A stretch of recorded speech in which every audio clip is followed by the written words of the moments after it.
Chapter 12, Esther. Esther, what a story. I must say that I think Esther is one of the most, if not the most, remarkable women I've ever read about in the Bible.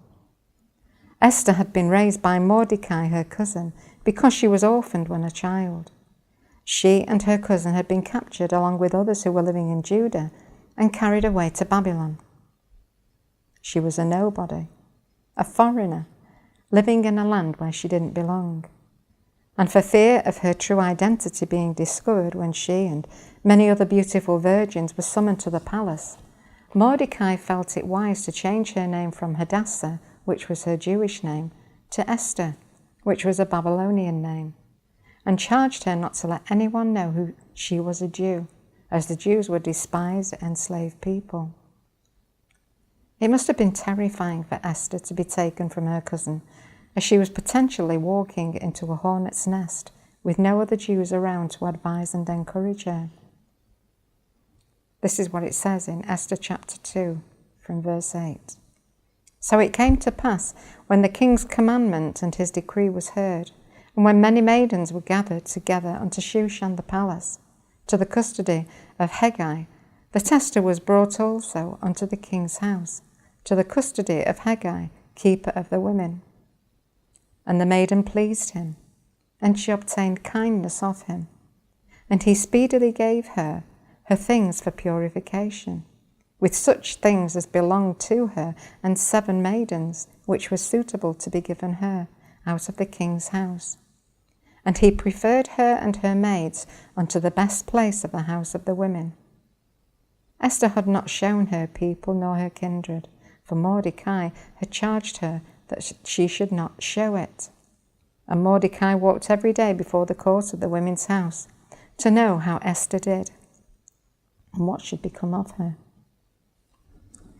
We have here one of the most beautiful women that could be found throughout the whole kingdom, encompassing 27 provinces.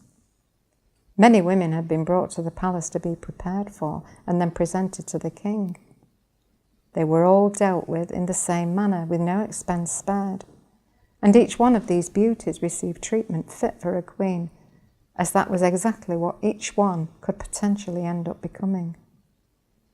Esther had been brought up well by her cousin Mordecai, and it seemed from reading the scripture that she obtained favour with those assigned to taking care of her, for they preferred her and her maids unto the best place of the house of the women. Esther was chosen above all those singled out and pampered to become the Queen of Persia and Media. King Ahasuerus reigned from India to Ethiopia over 127 provinces. He was the most powerful man in the then known world. Her compatriots were kept in the king's harem and indulged lavishly. But after one meeting with the king, Esther had won his heart. The king loved Esther, and she obtained grace and favour in his sight more than all the virgins, so that he set the royal crown upon her head and made her queen instead of Vashti, his first wife, whom he had divorced because of her rebellion. Esther 2, verse 15, says this: Then the king made a great feast unto all his princes and his servants, even Esther's feast. And he made a release of the provinces and gave gifts according to the state of the king. Out of all the stories in the Bible, this, for me, is the ultimate story of femininity and vulnerability. We must remember that the vacancy for a queen had arisen because the king's first wife, Vashti, had publicly defied him and refused to do as he asked. Because the king's wife was rebellious and he seemed unable to control her, he was advised by his counselors to divorce her and take another bride who was more worthy, as an example to women everywhere that they were to reverence and fear their own husbands. The counselors were worried that if the common women were to find out how the queen behaved towards her husband, the king, then they would follow suit and treat their own husbands with similar defiance. Some time after Esther had been crowned, the king promoted Haman, an Agagite, and advanced him above all the princes that were with him. Everyone bowed and reverenced Haman, for the king had commanded that this should be so. But Mordecai would neither bow nor give him reverence. When the officials asked why he acted in this way, he told them that he was a Jew and would not bow to anyone other than his God. His behaviour was tolerated for a while before it was finally brought to the attention of Haman to see if this attitude was acceptable or not, seeing as it was because of his faith. When Haman saw for himself the way Mordecai refused to honour him, he was full of wrath. But his anger was not directed towards Mordecai alone, for the officials had pointed out to him the other Jews in the community. Haman sought to destroy all the Jews that were throughout the whole kingdom of King Ahasuerus, the people of Mordecai. Haman set to work planning the downfall of these insolent Jews. He connected with fortune tellers to find out the best time to make his attack before going to the king for approval. And here's an account from Esther chapter 3 from verse 8. And Haman said unto King Ahasuerus, There is a certain people scattered abroad and dispersed among the people in all the provinces of your kingdom, and their laws are diverse from all people. Neither keep they the king's laws. Therefore, it is not for the king's profit to suffer them. If it please the king, let it be written that they may be destroyed. And I will pay 10,000 talents of silver to the hands of those that have the charge of the business, to bring it into the king's treasuries.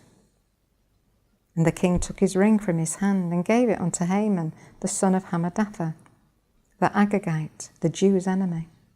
And the king said unto Haman, The silver is given to you, the people also, to do with them as it seemeth good to you.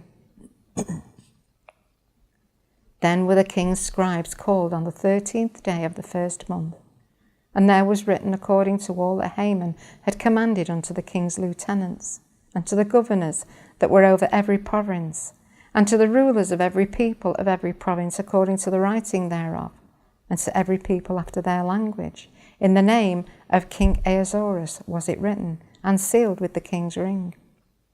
And the letters were sent by posts into all the provinces, to destroy, to kill, and to cause to perish all Jews, both young and old, little children and women, in one day, even upon the 13th day of the 12th month, which is the month Adar, and to take the spoil of them for a prey. The copy of the writing for a commandment to be given in every province was published unto all people, that they should be ready against that day. The posts went out, being hastened by the king's commandment, and the decree was given in Shushan the palace, and the king and Haman sat down to drink. But the city Shushan was perplexed. I can't imagine how devastated Mordecai must have felt when he realized what Haman was planning to do. His defiance of Haman had jeopardized all the Jews. This was unimaginable. He could accept personal persecution for his faith, for this is what Jews were brought up to encounter. But to think that his actions had rebounded upon every Jew was a heavy responsibility to shoulder. Mordecai couldn't hold back his grief. He tore his clothes, put on sackcloth and ashes as a sign to all that he was in mourning, and went about in the city crying with a loud and bitter cry. He even came to the gate of the palace to beg for pardon for the Jews, but nobody wearing sackcloth was allowed to enter. There was a great mourning amongst the Jews in every province where the king's commandment had been published. They fasted, wept and wailed, and many lay in sackcloth, hoping with all their hearts that God would see the fact that they were humbling themselves before him, begging for him to step in and deliver them from this evil scheme. Esther had no notion of what was going on in the streets outside the palace. It was her maids and chamberlains who came and told her that Mordecai was sitting in sackcloth, seemingly in terrible distress. Esther didn't like the sound of this, so she sent her servants to take away his sackcloth and give him new clothes to cheer his spirits. But the report came back that Mordecai had refused to accept them. This situation was a great puzzle to Esther.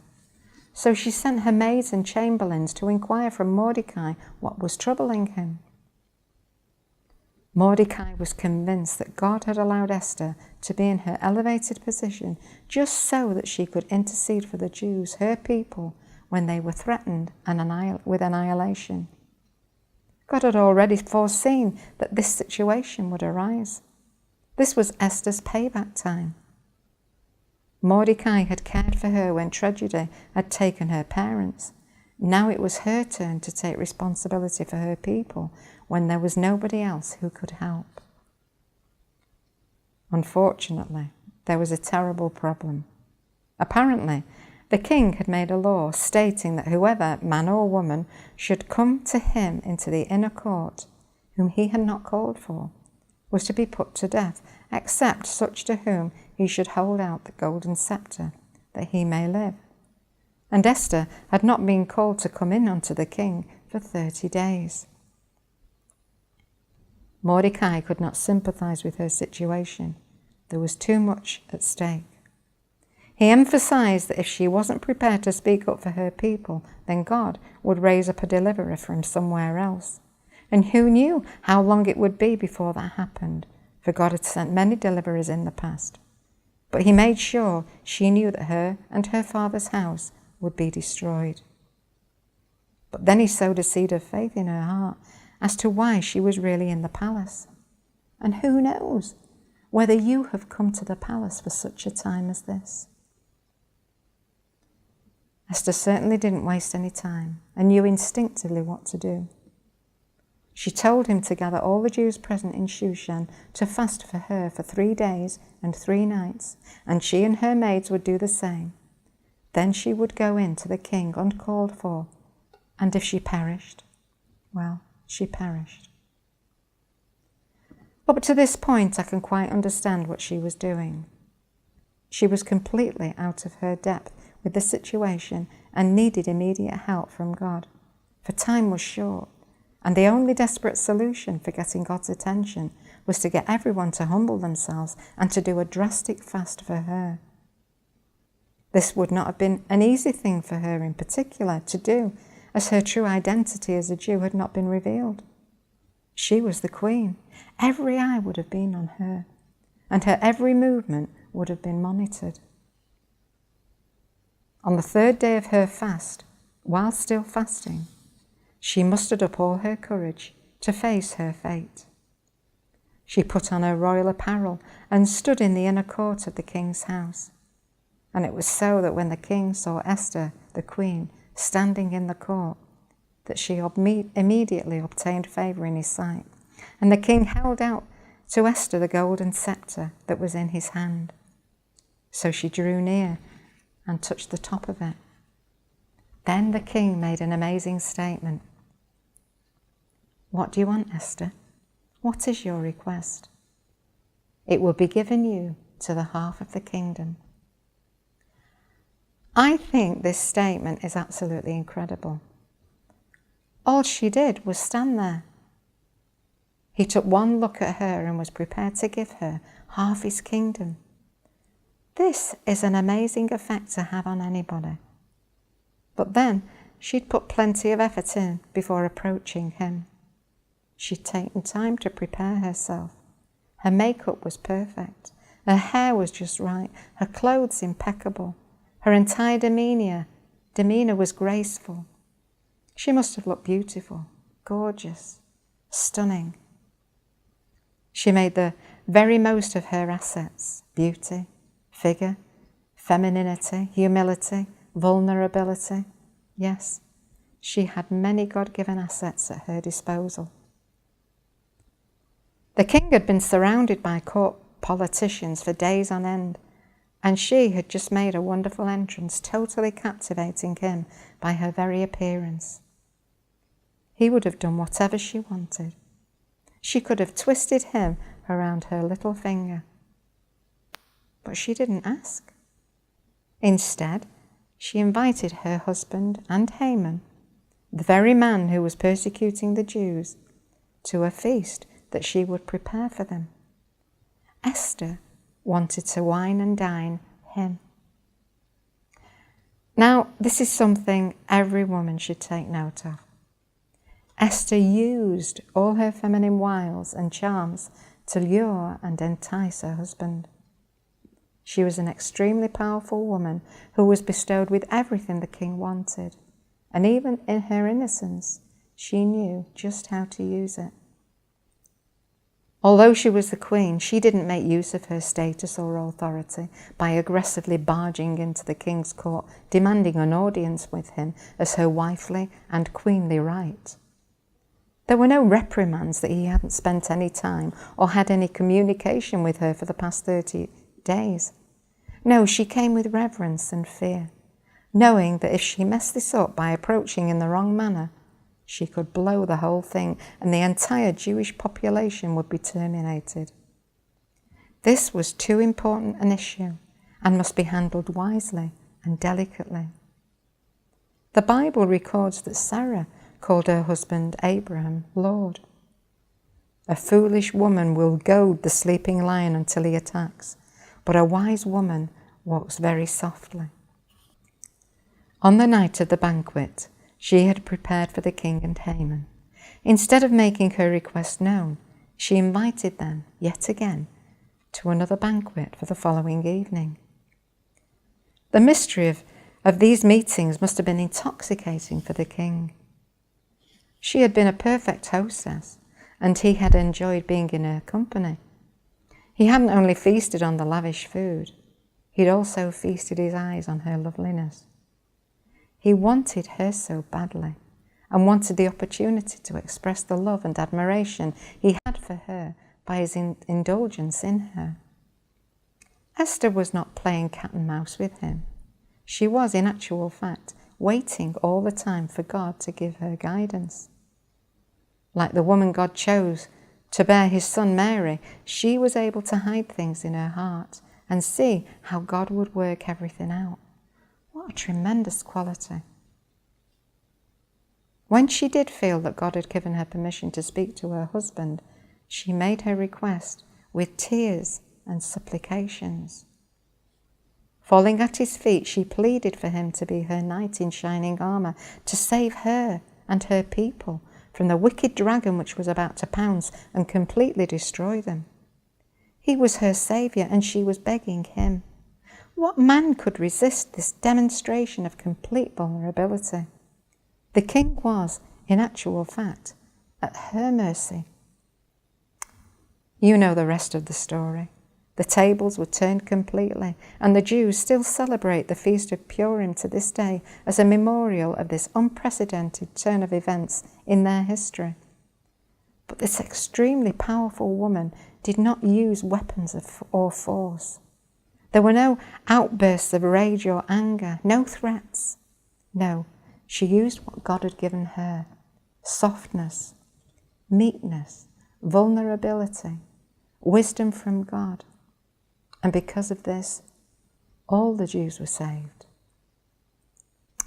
We may not be in a position where we have to plead for our own lives or the lives of a nation, but let those of us who are married learn from this woman's marvellous example how to be humble in our spirit and attitude when we approach and make requests from our own husbands and those who are in authority over us.